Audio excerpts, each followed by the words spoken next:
Hello and welcome to Every Persona Explained, where we take a look at the origin and representation of every persona. I'm your host Winwright, and today we're taking a look at Palladion.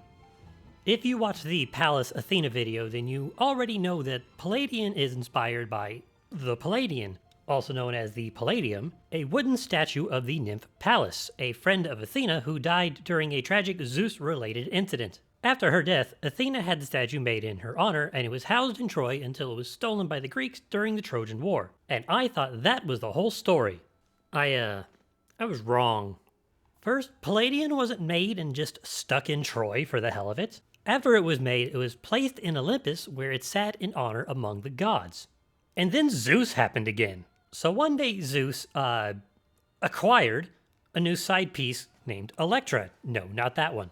This Electra was one of the Pleiades. Well, after her, interactions with Zeus, she ran across the Palladion and touched it. This was apparently a problem because she was no longer pure, and the Palladion was cast out of Olympus, either by Athena or by Zeus himself. Dude, can you stop messing things up for like 2 seconds? Fortunately, a man named Ilus had recently founded himself a new city named Ilios, named after himself, of course, and prayed to the gods for a sign. Shortly after, the Palladion landed outside his tent, apparently, and he took it inside the city and built a temple for it. And Ilios is Troy. From what I found, there was just 2 names for the city, and everybody kind of just ran with it.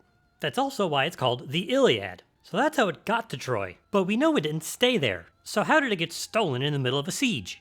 You see, the Greeks had a problem. That problem was that the Palladion served as a form of protection for the city of Troy. And as long as it was there, they couldn't conquer it. Fortunately for them, they managed to capture a man named Helenus, a seer and twin brother to Cassandra, and also a Trojan prince.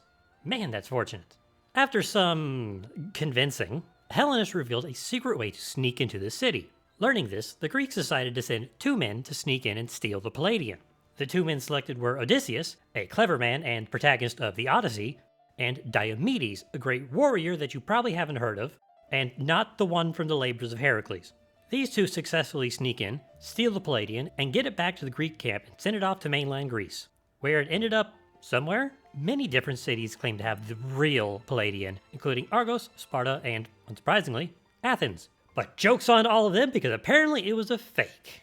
In his work Roman Antiquities, Dionysius of Halicarnassus, a Greek historian living in the 1st century BC, claims that the one that the Greeks stole was a copy that was made to protect the real Palladion from thieves, which appears to have worked. According to him, it was actually taken by Aeneas when he fled the city, and it ended up in Rome. There it was housed in the Temple of Vesta with 6 other relics that made up the, Fatale Pingus Romani Imperii, a group of relics that were believed to guarantee the continued rule for Rome. It stayed in this temple until the reign of Emperor Elagabalus, who transferred all of the relics to somewhere else, and had a new temple built to the god Elagabalus, the god of his homeland in Syria. It is believed that at some point, it was then taken from Rome to Byzantium, where it was buried beneath the column of Constantine. Assuming that this is true and no one's dug it up since then, that's where it still is. You know, for a statue, that thing got around. And that's Palladion, Athena's sacred statue of protection. So how's it represented in a game? Not too bad, I guess? We're just gonna ignore the fact that in-game it's robotic, as that's meant to reflect Aegis being a robot and feed into the narrative of her and her humanity. I didn't find a physical description of Pallas anywhere, so we can't say if this looks like her or not, but it doesn't really matter since this design is meant to reflect Athena, and it does a good enough job at doing that. She has the horsehair helmet and the hymation like Athena, and she also shares her armor with Medusa's head on it. And this is the part where I tell you that the Aegis, her famous shield, isn't always depicted as a shield, and is sometimes depicted as armor, like the chest armor depicted both here and on Athena. Like Athena, Palladion is in the Chariot Arcana, and since it reflects Athena more than the Zero character having Pallas, the meanings of success, motivation, and perseverance still fits. Also like Athena, Palladion's moves in the P3s fall short. Before reload, all of her physical moves were strike instead of pierce, which would make more sense with Athena being a spear user. The Qs do make improvements, with Q1 giving her stab moves, which serve as a stand-in for pierce damage, as well as the move Body Shield, reflecting her Aegis, either in the shield form or the armor one. Q2 gives her nuke damage, which fits well with her being Aegis's persona, because, spoilers, she's a robot. She also has Aegis Shield, giving a chance to block a bunch of damage types, a great move that should have been in Reload. And it doesn't have a trait or give any item, but overall I'd say it's pretty good, taking into account that it being a teammate persona means it takes a number of characteristics from the source and the character. I think it blends them pretty well. Man, initially I was just going to have this as like a little footnote in the Athena video, but that statue apparently had legs. It managed to get all around the Greek world.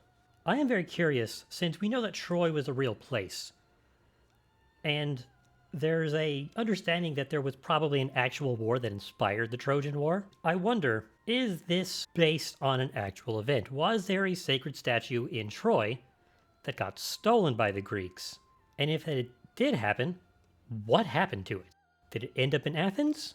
Did it end up in another city? If it did end up in Athens, then I think most likely when the Persians destroyed the Acropolis during the Persian Wars, it probably burned then, which is unfortunate, but also it was made of wood. It probably wouldn't be around today regardless. Even if the entire storyline is true and it ended up under the column of Constantine, it's been buried there for like 2,000-ish years. There's no way that's still there. Anyways, thank you very much for watching. Let me know who you want to see next time in the comments down below.